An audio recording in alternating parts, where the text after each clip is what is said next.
Hey everyone. The global public health crisis has been going on for roughly a year and a half now. And I think by now we can say with confidence that this isn't going to be over by Christmas. I'm willing to guess this will continue through the end of next year, but that's a little less certain. Maybe I'd have a little more confidence in the immediate future if we weren't having precisely the same ethical debate as we were when this whole thing started, but we are, in fact, having exactly the same ethical debate as 15 months ago. What a world. That debate, as you almost certainly know, is over whether it's okay for various governmental and business organizations to require people to take certain measures to prevent the spread of a certain disease that's been going around. I'm tempted to try to highlight the stakes of the disagreement by pointing to some statistics about how many lives are being lost each day, and it feels perverse to say this, but that kind of data really isn't relevant to the argument that's being had. Without going too deep into the underlying philosophy, the debate about public health measures has a lot less to do with consequences than it does about principles. And I think if we approach this from the perspective of principles, maybe we can figure a few things out. The heart of the argument in favor of mandating vaccines and masks, or at least making life very unpleasant for people who do not participate in those things, is that protecting human life is a thing we should do. Now, the idea that we should conserve human life is, all else equal, obviously morally correct. If you don't agree that that's what we should do, all else equal, then everyone else can agree that you're just a bad person, almost by definition. But that's usually not what the other side is saying.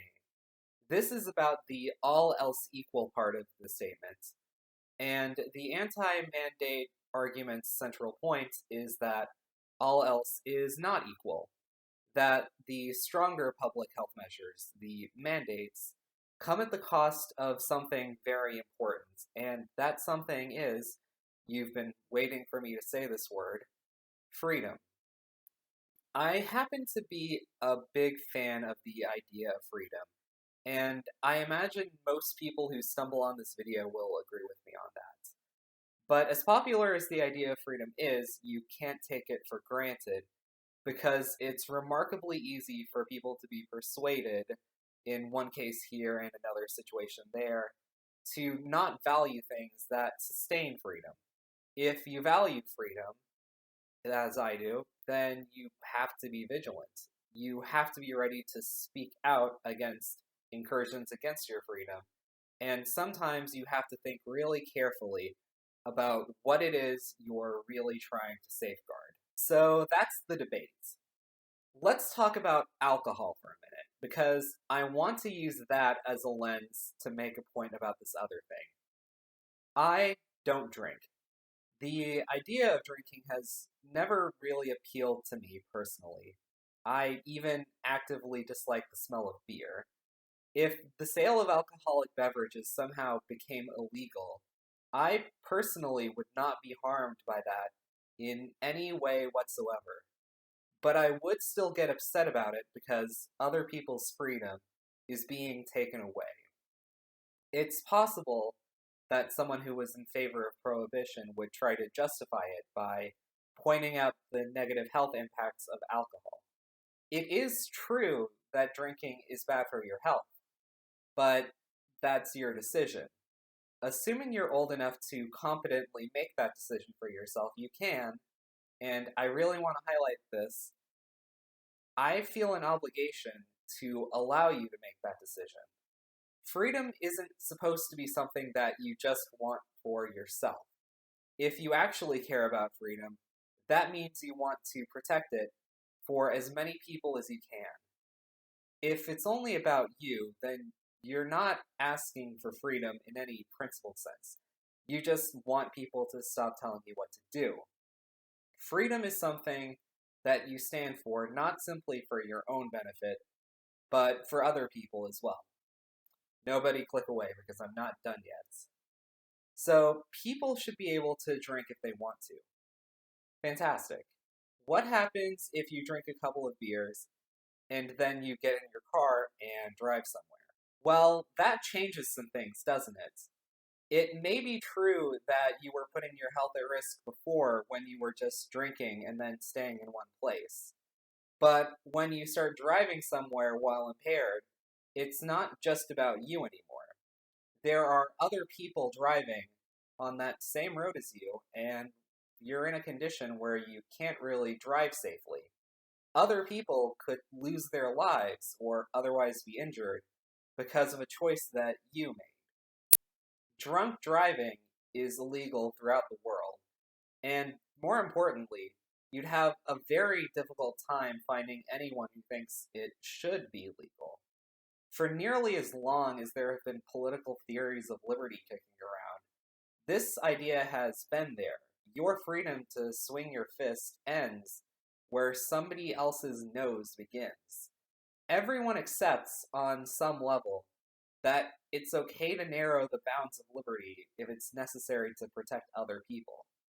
But I'd take it a step further than that. If you're a normal, responsible driver, then what happens if driving while impaired is just something that people do?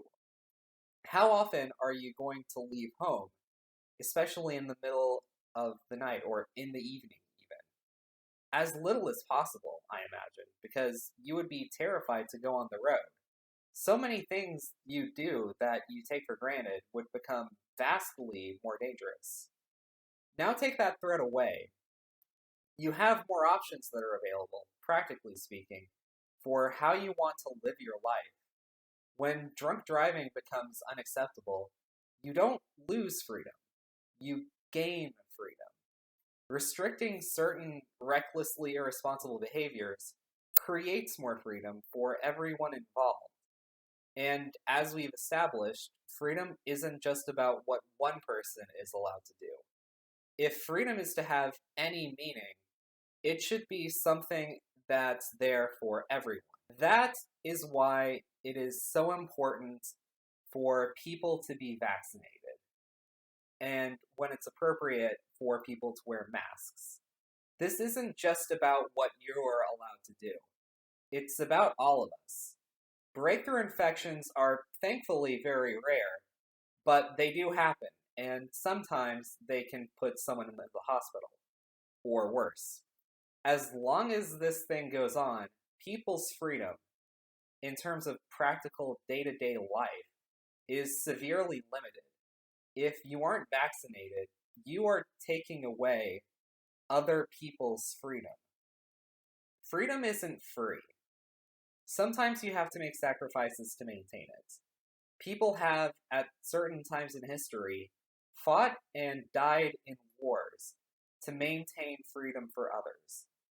Getting 2 shots is nothing compared to that. If you really care about freedom, then this should be a no-brainer for you.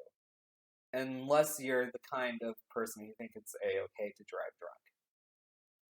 Anyway, that's my bit. If you hated this video, please leave a thumbs down and tell me about it in the comments.